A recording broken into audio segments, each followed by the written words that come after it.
आणि आता अर्थात ज्या कलाकारांनी ही सगळी पात्र साकारलीत त्या सर्व कलाकारांना मी मंचावर आमंत्रित करू इच्छिते.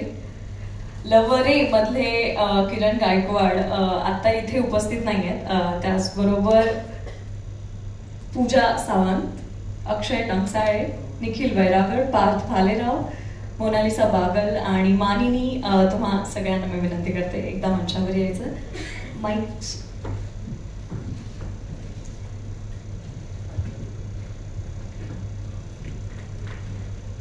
ट्रेलर आपण पाहिला, पण अर्थात ट्रेलर पाहून आणखी उत्सुकता आमची शिगेला पोहोचलेली आहे आणि चित्रपट 13 जूनला येणार आहे. पण त्यापूर्वी आपण या सर्व कलाकारांसोबत थोड्या गप्पा मारणार आहोत चित्रपटाविषयी, त्यांच्या पात्राविषयी. आणि सुरुवात मला वाटतंय सगळ्यात आधी मला सांगा, सोशल मीडियावर कोण सगळ्यात जास्त ऍक्टिव्ह आहे?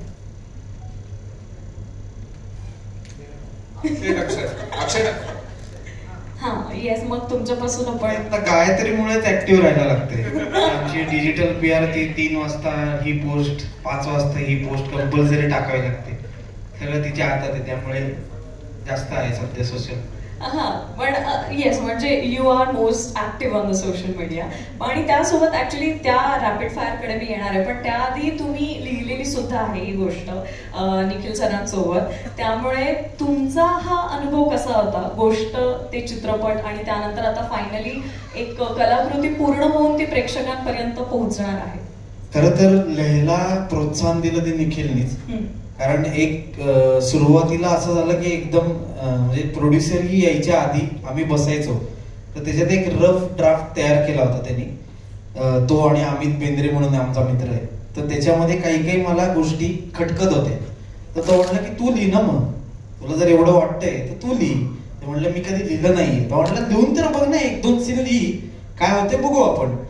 तर मी एक सीन लिहिला त्यातला आणि त्याला दाखवला, दुसऱ्या दिवशी वाचून दाखवला. तो म्हटलं ब्रिलियंट आहे, म्हणजे की आत्ताची जी भाषा आहे पोरांमध्ये ती भाषा त्याच्यामध्ये उतरली तुझ्यामुळे, तर तू कंटिन्यू कर डायलॉगला, तू अमित बेंद्रे बरोबर बस आणि तू सुरू कर. म्हणून अशा पद्धतीने ती सुरुवात झाली आणि मी आणि अमितनी बसून रोज 2-2, 3-3 सीन लिहून निखिल बरोबर डिस्कस करत करत करत करत पुढे गेलो आम्ही. म्हणून त्याची ती सुरुवात झाली. ओके, आता निखिल सरांसोबत तुम्ही लेखक म्हणूनही काम केलं, त्यांचं दिग्दर्शनही तुम्ही सगळ्यांनी अनुभवलंय आणि त्यांनी अभिनय सुद्धा केलाय. म्हणजे तुमच्यासोबत मोस्टली त्यांचे सगळे सीन्स आहेत.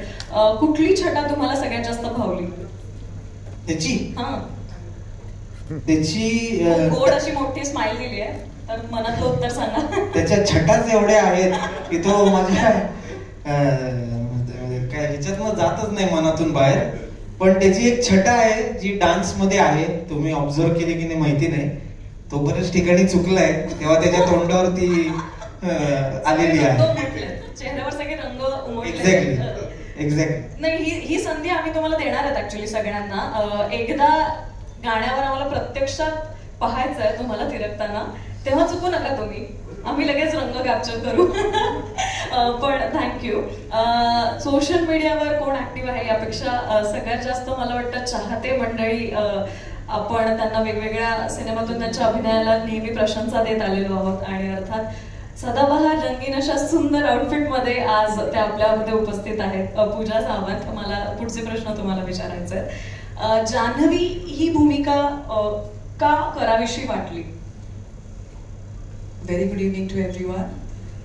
खरं तर आजचा हा जो दिवस आहे ट्रेलर लॉन्च, या एका दिवसाची मी इतकी आतुरतेने वाट बघत होते.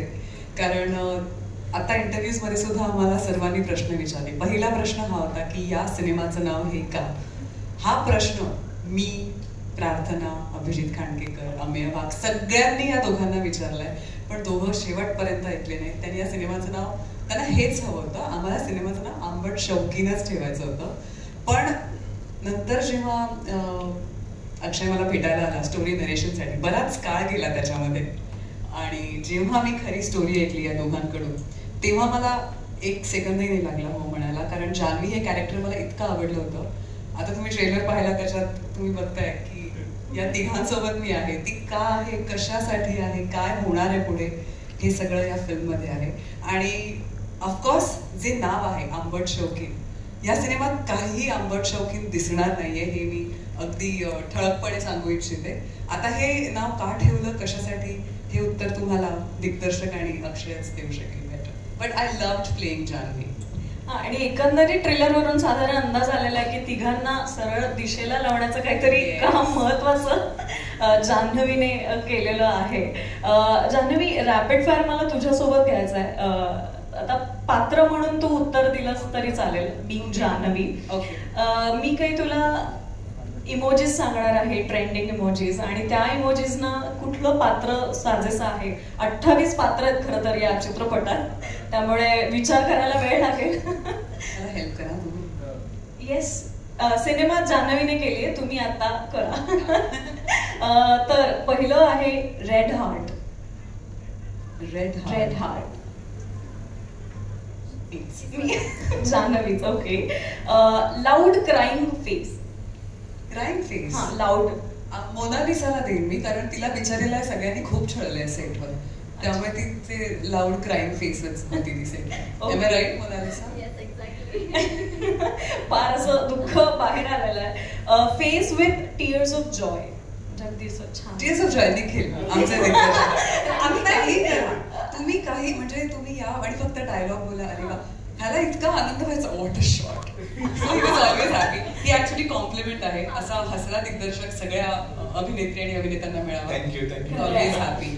आताही म्हणजे एकदम अशी लाऊड स्माइल होत आहे. Exactly, tears of joy. आत्ता बनवलेले नाही आहेत ना डोळे? नाही. ओके, हा, पण त्याला थोडा वेळ दे. Okay, next sparkles. स्पार्कल्स नाही, स्पार्कल्स प्रार्थना फेर. ओके, हा, ग्रेट, आय एग्री.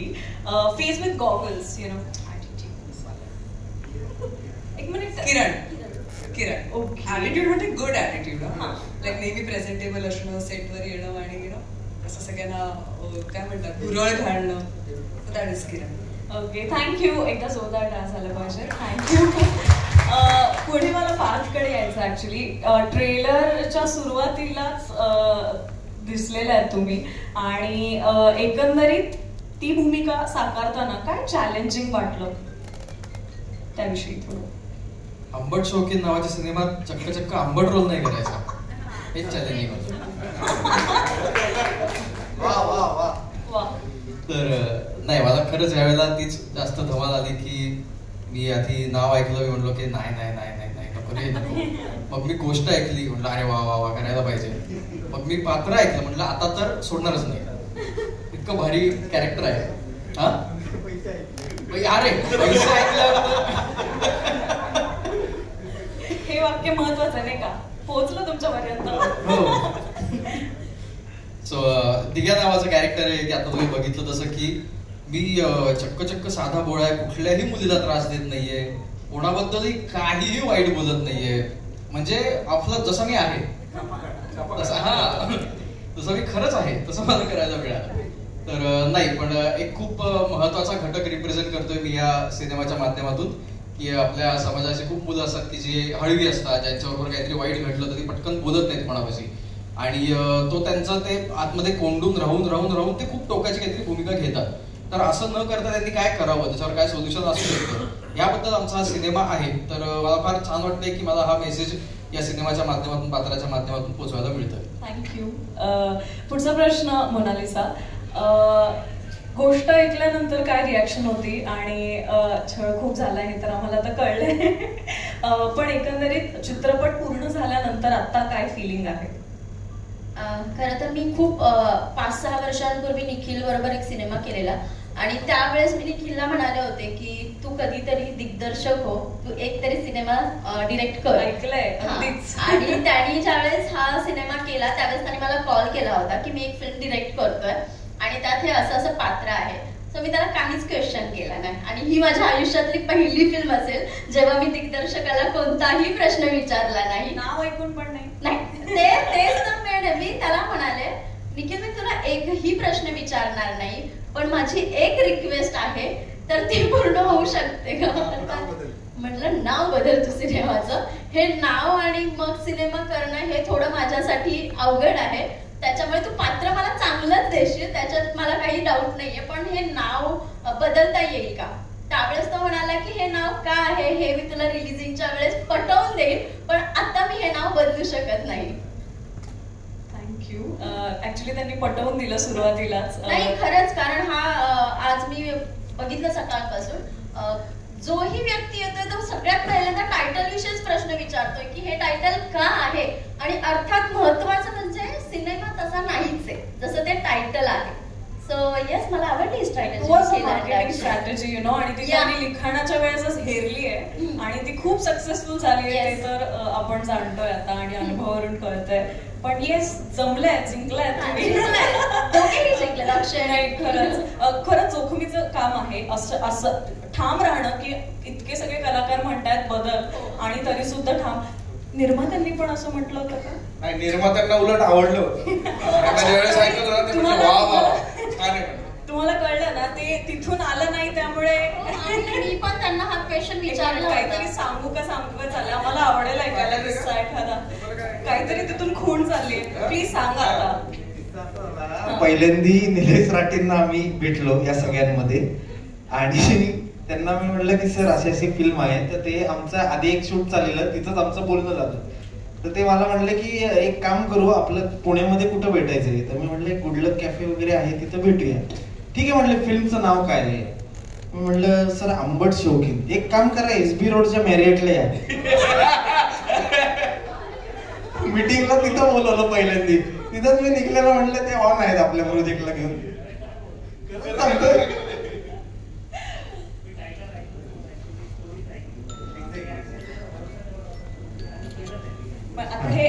ते खूप खरं आहे. अक्षयवर भरोसा होता.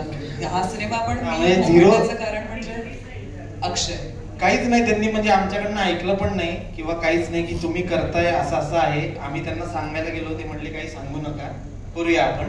आणि लगेचच आम्हाला तिथं चेक दिला. असे प्रोड्युसर फार कमी आहेत, ते सगळे म्हणून आम्हाला मिळालेले आहे. खरंय, सगळं भाग्य इथेच. क्रेडिट अक्षयचं सुद्धा आहे. तो कधी बोलला नाही, पण आज मला संधी मिळाली तर मी हे बोलते. कारण या सिनेमात जितक्या लोकांनी कामं केली आहेत, सगळ्यांनी मैत्रीसाठी कामं केली आहेत. जेवढे चेहरे तुम्हाला ट्रेलर लॉन्च मध्ये दिसले, अक्षय टंचाळ्यासाठी सगळ्यांनी कामं केली आहेत. आणि मला असं वाटतं की आम्ही कधी एकत्र प्रोजेक्टमध्ये काम नाही केले. आमची मैत्री कुठल्या प्रोफेशनल प्रोजेक्टमध्ये सुरू नाही झाली आहे. पण जेव्हा जेव्हा माझं पुण्यात शूट असायचं तर काही मित्रमंडळींमध्ये हा पण भेटायला यायचा आणि अशी आमची मैत्री सुरू झाली. अक्षयचं काम मी खूप आधीपासून बघते. वायसेड सिनेमा मी ह्याचा पाहिला होता, भयंकर आवडलं होतं. मग बघतोस काय मुजरा कर आणि असे अनेक सिनेमे त्यांनी केले. मला अजूनही असं वाटतं की अक्षयचं जे पोटेन्शियल आहे तसा प्रोजेक्ट त्याला अजून मिळाला नाहीये. आणि आय एम शुअर की लवकरच तो मिळणार आहे आणि तो आंबट शौकीनच असावा असंही मला वाटतं. So Akshay, long way for you to go आणि प्लीज हे काम तू करत राहा. कारण मी ह्याला काम करताना पाहिलंय सेटवर. तो फक्त दिग्दर्शक, फक्त लेखक किंवा फक्त ऍक्टर कधीच नव्हता सेटवर. तो सगळं हाताळायचा, सगळ्यांची मनं सांभाळायचा, कोणाला काय हवंय काय नकोय. कोणी भांडत जरी असेल तरी जाऊन तो पटकन सॉल्व्ह करून यायचा. आणि ही कला सगळ्यांकडे नाहीये जी फक्त अक्षय टंचाळेकडे. So long with you. आमचा सिनेमा मैत्रीचा सोहळा आहे. खरंय, म्हणजे मी आता तेच म्हणणार होते की मैत्रीची गोष्ट आहे आणि ती इतक्या कमाल मित्रानं केली, त्यामुळे सगळेजण धावून आलेले आहेत आणि सगळेजण उभा राहिलेले आहेत या एका नावासाठी. हीच खरं तर खूप मोठी पोचपावती आहे. म्हणजे प्रेक्षकांपर्यंत पोहोचणार आहे सिनेमा, त्यांना भरभरून आवडणार आहे. पण आज इथे या क्षणी जे ऐकायला मिळालं आपल्या मैत्रिणीकडून ती खरंच खूप मोठी दाद आहे. आणि एका प्रामाणिक कामाची कौतुकाची थाप मिळत राहते आणि आज ती या क्षणी मिळाली. एकदा जोरदार टाळ्या. एक लेखक उत्तम, एक उत्तम दिग्दर्शक आणि ज्या पद्धतीने तुम्ही सांगितलं की सगळ्याच भूमिका सांभाळत एक कलाकृती आपल्यापर्यंत पोहोचवण्याचं काम तुम्ही केलेलं आहे महत्वाचं. Thank you so much. आणि आता अर्थात एक अत्यंत हॉट अंदाजमध्ये आपल्याला ट्रेलरमध्ये जिला पाहायला मिळालं ती म्हणजे मानिनी. येस, खूप ऍक्च्युली मला पण ट्रेलर पाहून ना खूप माझ्या डोक्यातही वेगवेगळ्या गोष्टी सुरू झाल्यात. हे असं असू शकतं का किंवा हे असं असेल का, पण ते मला आत्ता बोलायचं नाहीये कारण ते मी चित्रपट पाहून आपण सगळेच ठरवू. पण कसं वाटलं चित्रपटात या काम करून आणि या सगळ्याच एकापेक्षा एक कमाल कलाकारांसोबत आपलं काम सोबत करून कसं वाटतं? खूप छान. स्पेशली तुम्ही ऑब्झर्व कराल तर सगळी टीम यंग आहे या टीमची, फिल्मची. Producers, director, actors. सो अनुभव खरंच खूप छान होता आणि मी स्वतःला लकी समजते की मी या फिल्ममध्ये जोडल्या गेलेत. कारण जेव्हा अक्षयनी, निखिलनी मला कॉल केला होता, या फिल्मची स्टोरी नॅरेट केली, तेव्हा खूपच एक प्रोफेशनल माझा अप्रोच होता की ओके मग माझा रोल काय असेल, अच्छा ठीक आहे. आणि ग्लॅमरस रोल होता, ऑब्व्हियसली ते माझ्यासाठी चॅलेंजिंगच होतं कारण की मी स्वतः चंद्रपूर जिल्ह्यातल्या एका छोट्याशा खेडेगावातली मुलगी आहे. सो एक ते वेगळं रूप मी स्वतःचं पहिल्यांदाच बघितलं. डबिंगच्या वेळेस आय वॉज शॉक की ओके ही मीच आहे. बट येस, तो प्रोफेशनल अप्रोच एक होता की अक्षय, निखिलला मी सारखं विचारत होती की ओके मग तू कसं डिझाईन केलंयस ते कॅरेक्टर. तर नेहा ही ऍक्च्युली लिहिली होती प्रॉपर त्यांनी मला भेटायच्या आधीच. यांना भेटल्यावर मला त्या साच्यामध्ये बसायचं होतं. तर ओव्हरऑल विचार केला तर म्हटलं की ठीक आहे, छान टीम आहे, आपल्यालाही चांगला चान्स मिळतोय, करूयात. आणि मग मी घरी गेले मुंबईला. कट टू काही दिवसांनी मला माझ्या एका मित्राचा फोन आला होता की मानिनी तूच आहेस का, तुझ्यात किडे आहेत. म्हटलं काय झालं? म्हणे मला व्हॉट्सअपला कॉल आला होता एका मुलीचा आणि माहित नाही काय झालं, एकदम न्यूडिटी सारखं काहीतरी वाटलं मला. असं वाटलं कोणीतरी प्रँक करतंय. तर म्हटलं मी असं काही करणार नाहीये. नंतर परत त्या मुलीचा फोन आला की तू मला पैसे दे वगैरे, नाहीतर मी तुझे फोटोज दाखवेन. देन आय थॉट ओके, अशीच तर स्टोरी यांनी मला सांगितली होती. म्हणजे जे आता घडतंय त्या रिअल घटनेवर साजेस चालू आहे, त्यावर ही गोष्ट आहे. पहिला जेव्हा एक्सपिरियन्स होता तो खूप प्रोफेशनल होता. त्याच्यानंतर मी माझ्या मनाची तयारी केली की हा विषय लोकांपर्यंत पोहोचणं गरजेचं आहे. त्या मित्राला मी कन्व्हिन्स केलं की आपण पोलिसात जाऊयात, कंप्लेंट करूयात, मी येते तुझ्यासोबत. बट पण आता मला वाटतंय असे अनेक मित्र वाचतील हा सिनेमा पाहिल्यानंतर आणि खऱ्या अर्थानं तुम्ही जी सगळ्यांनी जी भूमिका साकारली ती पोहोचेल सगळ्यापर्यंत. आणि अर्थात आता ज्यांनी लिहिलंय, ज्यांनी दिग्दर्शित केलंय आणि ज्यांनी अभिनयही केलाय, डान्सही केलाय असे निखिल यांना मला हा प्रश्न विचारायचा आहे की आता 13 जूनला चित्रपट रिलीज होणार आहे. काय वाटतं, का पाहावा सिनेमा आणि काय घेऊन जावं प्रेक्षकांनी? ऍक्च्युअल मध्ये म्हणजे नुसतं मनोरंजनासाठी मर्यादित नसून तर ह्याच्यामध्ये एक सामाजिक विषय देखील आहे, म्हणजे गंभीर सामाजिक विषय. जसं की मी तुम्हाला सांगितलं हनी ट्रॅप, त्याच्यामध्ये लाखो लोकांचे पैसे करोडोनी उधळलेले आहेत ह्या गोष्टीमध्ये. आणि दुसरी गोष्ट म्हणजे काय की अनेक कमजोर हृदयांच्या लोकांना जीव देखील त्यांचा गेलेला आहे या सगळ्या गोष्टीमध्ये. तर माझी सगळ्यांना विनंती आहे की ही गोष्ट बघून तुम्हाला एक मस्त मेसेज मिळेल. सावधान राहा, सतर्क राहा आणि इतरांनाही सावधान करा. थँक्यू. आता या ट्रेलर लॉन्च नंतर ऍक्च्युली बऱ्याच जणांना हे नाव का आणि काय गोष्ट आहे यामागे थोडाफार अंदाजा येणार आहे. आणि मला वाटतं सगळ्यांना येणारे मेसेजेस थांबतील की काय सिनेमा केलाय, काय नाव आहे हे. तर अर्थात हा ट्रेलर लॉन्च सोहळा होता आणि जसं मी म्हटलं की जे गाणं आम्ही ऐकलंय त्यावर तुम्हाला थिरकल्याशिवाय आम्ही जाऊ देणार. येस, मला माहित होतं हे एक्सक्यूज येणार आहे, पण मला वाटतं हीच मला वाटतं की सगळ्यांनी फ्रिकआउट करावं. ती स्टेप आम्हाला आत्ताही लक्षात नाही येणार आणि राहिली तरी हा गडबडेल नाही तर मी गडबडेल. त्यामुळे पण सगळ्यांनी प्रयत्न करूयात आपण पुन्हा. आता जस्ट काही करू नको, सगळ्यांनी एकत्र गाणं लावा. लास्ट लावा फ्रिकआउट. येस, पूजा पण करा. नाही पूजा मध्ये त्यांना पण